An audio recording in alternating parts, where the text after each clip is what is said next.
Well, good morning, Americans. How are you? Don't you know me? I'm your native son. It's the Boston Cowboy here, casting on my razor life from a beautiful New England. And today, yes, sir, today, being Tuesday, August 18th, 2026, we have Joe Kent, illustrious career in the military and the current administration, a very learned fella on the Julian Dorsey show. And right up until about a month ago, he was working with a Miss Tulsi Gabbard in the current Trump administration. And they were working directly with the old president and briefing him and on intel. So what we have here is Joe Kent now had left the current administration right about when Tulsi Gabbard left. And now he want to talk about what's going wrong with this current administration. Well, they're very interesting. All these people, all these people seem to come out after the fact and talk about what's going wrong. I mean, they know that the American public is interested in this. Hell, he could write a book, and I bet he will. I bet he will.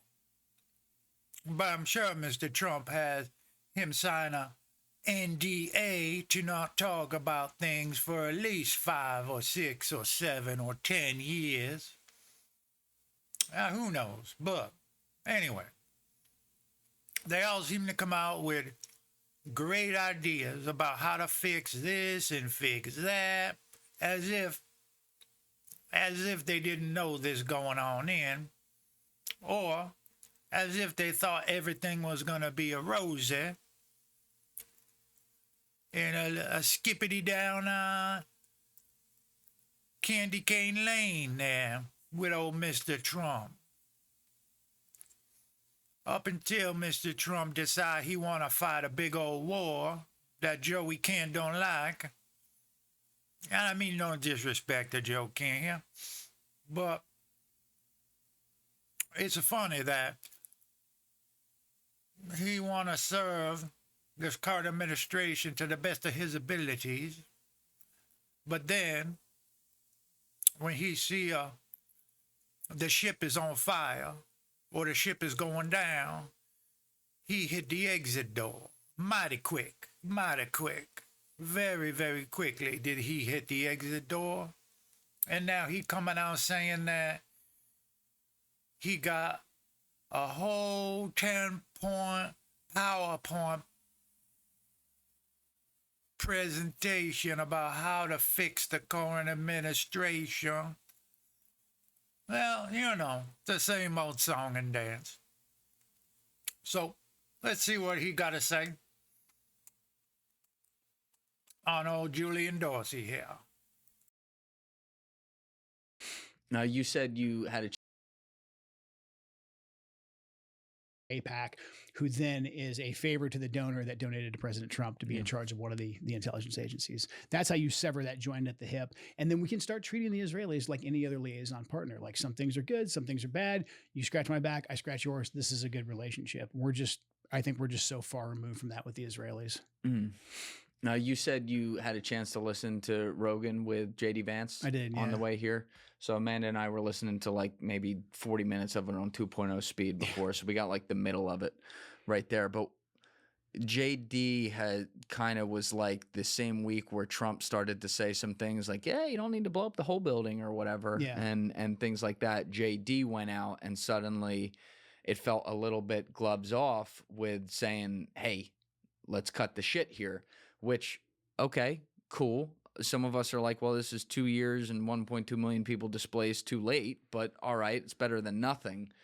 What did you think of what I picked up on as like a little bit of talking out of both sides of his ass? So what he was talking about there, I think it was when Israel might have bombed a building out there in Gaza to kill one guy, and they took out the whole building, which had multiple families, kids, children, young, old. And J.D. Vance was saying, you don't have to take out the whole building and kill everybody just to get one guy. And so I think that's what he was referring to. I think that's what old Julian was talking about there. But let's see, let's continue on. With Rogan. He's got. I don't want to put words in. Yeah, his mouth no. there. I That's mean, what I he's thought. got a tough job. I mean, like I think at some point in the Rogan interview, he even said like, my job is to support the president, not opine on his policies. I don't think it's too far out of school for me to say like, JD was probably one of the more skeptical people about the war. I mean, even the president has come out and said that. Yeah. So I don't think I'm like spilling any tea. Yeah, here. he said that. He's like, I'm pretty sure the president said JD was not right, because the president, and like you said, the president at some point when he got frustrated, he did let JD go out and I think speak very, very frankly. But he's in a spot where he wants to keep his job. He's the only member of the cabinet that can't get fired technically because he was on the ballot though. Right. So he's actually got a little more leeway there. But he's got 28. Yeah, and he political future. But the problem is, like, he's in a tough spot because of the things he's already come out and said publicly.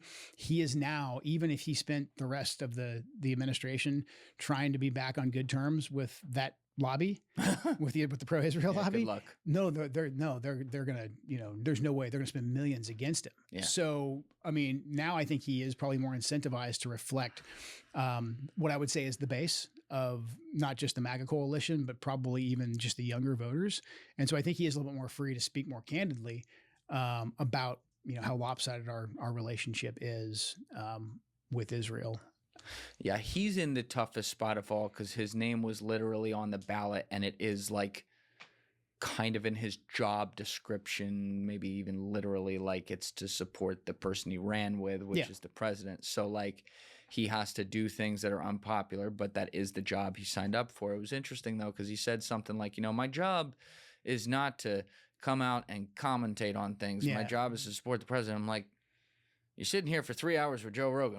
I would kind of call this like commentating on things, So it's a tough spot, but he has also been the guy who's been sent as the, lead negotiator for the MOU throughout the time. And he's seen how frustrating that is to where he tries to make a deal and then shit out of his control with, another country in the Middle East tends to happen and fuck things up. So, why is he, while he's in the middle of those negotiations, why is he the guy who's now also publicly coming out and posturing? I would think, and maybe I'm way off here, he would be the guy that would be kept away from the cameras so that he can really actually deal with all parties involved behind the scenes. What's the calculation there that it's like, you know what, they're going to send out JD? And he's done more talking than Trump in the past month, you could argue, in a lot of ways.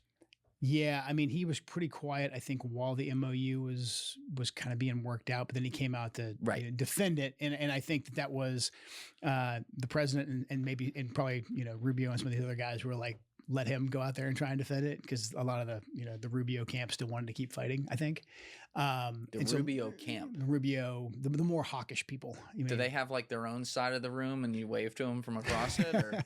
Well, I mean, he was in a much higher position than me. So, I mean, that I think it's pretty obvious. I mean, you've got Rubio, you've got Ratcliffe, you've got these guys who for a long time, they've been very hawkish on Iran. And so I think they're much more, you didn't hear them say very much about the MOU. They let Vance go out there and attempt to sell it. At the same time, though, you had Rubio go and basically cut a parallel deal, with the blessing of the president, obviously, but cut a parallel deal in Lebanon that allowed the Israelis to stay in Lebanon, which did it directly violate the MOU? I don't know, but it definitely didn't strengthen the MOU. No, because we knew within the MOU, they said complete ceasefire, complete withdrawal. So that didn't make things, better at all. Yeah, so he's in a very tough position. I think right now for him to come out more publicly, he's doing so because the MOU is clearly dead. and Dead. had a very short life. Yeah. I mean, I would say so, especially after it was always a long shot if the entire MOU was going to remain intact. But I think we had hoped that it would at least last long enough to get us to a place where we could start more serious negotiations.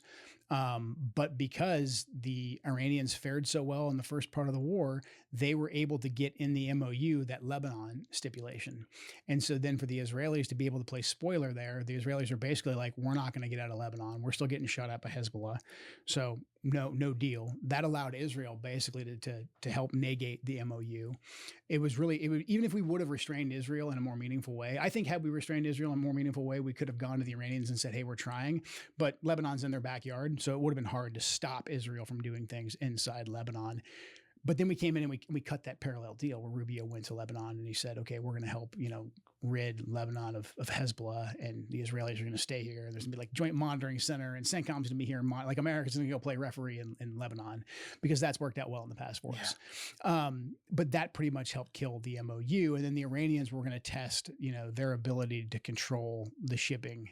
Now the Iranians shot at the ships. They shouldn't have shot at the ships if they wanted the MOU to last. But honestly, I don't think the Iranians wanted the MOU to last either, because again, this goes back to us killing the supreme leader. I think the guys, Arachi and Ghalibaf, that cut the MOU. That's his name, Ghalibaf. I think they were, maybe I'm saying it right. I don't know. No, Arachi's the guy that goes on TV. Arachi goes on TV. And he's on the other. Yeah, I think Arachi's pretty proficient in English, and Ghalibaf is he's the other guy. I think that they started shooting at the ships again. There's some who say that was a rogue element of the IRGC. I don't know about that, but I do think that the Iranians were just like, we can't go bury our supreme leader, our Ayatollah, members of his family, while we've signed a peace deal. And the Iranians said from the very beginning that they weren't going to surrender anything in a memorandum or in a treaty that they hadn't lost on the battlefield. Like they basically said, America's not getting anything else they couldn't take on the battlefield. And for them to say like, okay, we're just going to hand over the Straits of Hormuz, or let the Straits of Hormuz go back to the way it was pre-28 February. I think you had a lot of people in Iran saying like, well, you can't let the Straits go back to pre-28 February because they killed our Ayatollah. Like pre-28 February, like we had a supreme leader. He was killed. Where's our revenge?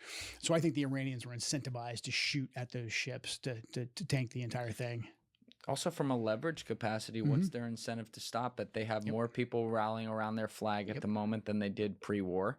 So they have a little extra strength in the country.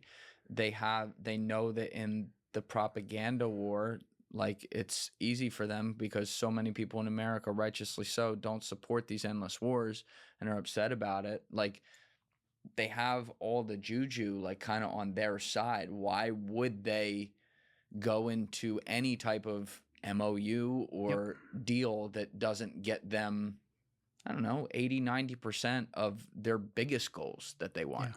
I don't see a scenario where that would happen. Yeah. I mean, it was a nice thought, and I supported, the idea of an MOU that would help get us to a peace deal. The problem is when you get these formal agreements, it's that it's really easy for one side or the other to say the other side violated this very specific subjective, portion of it, and then to resume hostilities. I think that what we should do, and I don't think we will do this because I think the president's too far into this thing, but I think what he should do, and I think this would open up the straits, is if we pulled our forces out of the region, we took our naval blockade off, we moved our ships away from their shores, we started moving away some of our bases, and we said, okay, hey, we're not going to be the guardians of the Straits of Hormuz anymore.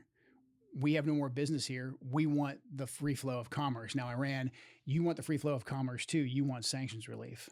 We will start giving you sanctions relief if you open up the Straits of Hormuz. And then the Iranians, they lose their justification for aggression in the Straits, but then they're also incentivized because then they can start moving out more of their oil to the market through the Straits of Hormuz, which would also help out with the global energy crisis too. If we could put more of their oil onto the market, which has previously been sanctioned, say you guys will get the sanctions relief if you open up the Straits of Hormuz. And then even so we're operating here under a fallacy, I believe, that Iran is the one that has closed the Strait of Hormuz. See, we're operating under the fallacy that they want to use that Strait of Hormuz as a leverage against the rest of the world. But I think it might be the opposite. I think it is the United States that is holding up the opening of the Strait of Hormuz. You see, closing the Strait of Hormuz, and you just said it, Mr. Kent.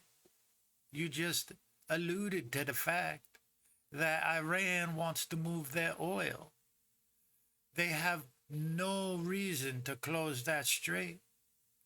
Closing that strait is cutting themselves off from the rest of the world. They can still move their oil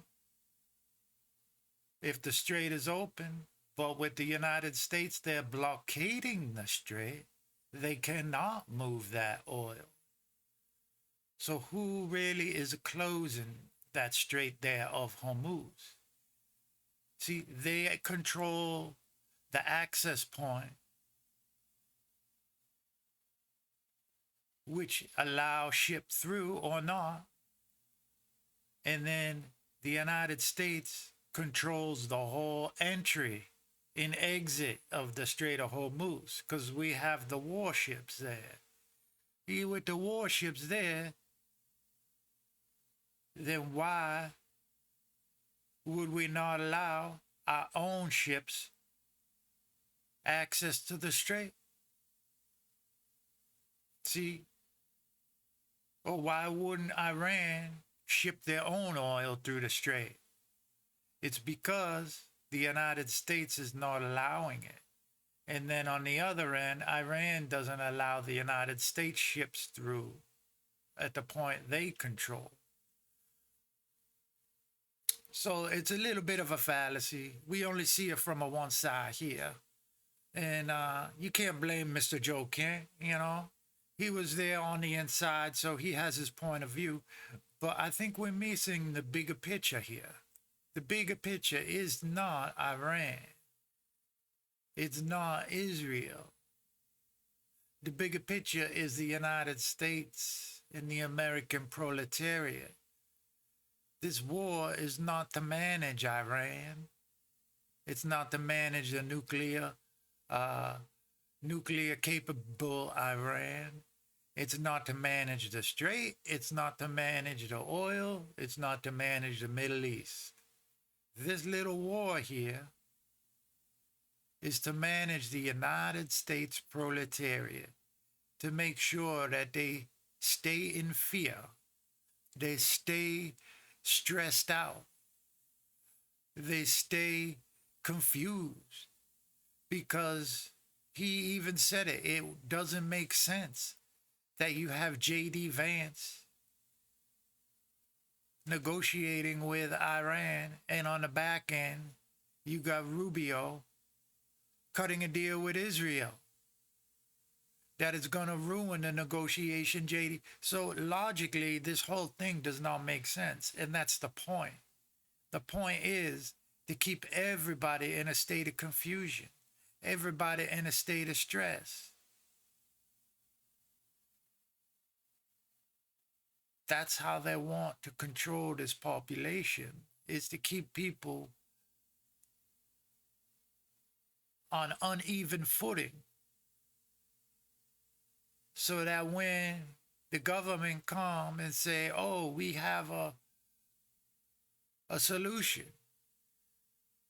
because your mind is so confused and so spun around, you will grasp at anything that makes sense. Anything. That's how it works. Psychologically, that's how the brain works. Yeah, they know this. They know this. This is straight out of their interrogation manual, right? Keep them confused. Make no sense to them. Keep them constantly stressed out for months on end. And then when you offer them any logical solution, they automatically accept it. Because the brain at that point is so tired, so stressed, it will look and search for anything that makes sense and just accept it. No question asked. It seemed We didn't need to go to this war. Mr. Kent even said there was no need for this. Everybody know there's no need for this. But that's not the point. The point is not Iran. The point is you. Keeping you confused. Keeping you always on edge.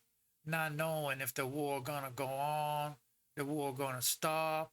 Haven't you noticed every weekend since this began? Every single weekend. Thursday. Oh, we might have a deal. Friday. Oh, we definitely got a deal, folks. I think this war gonna end.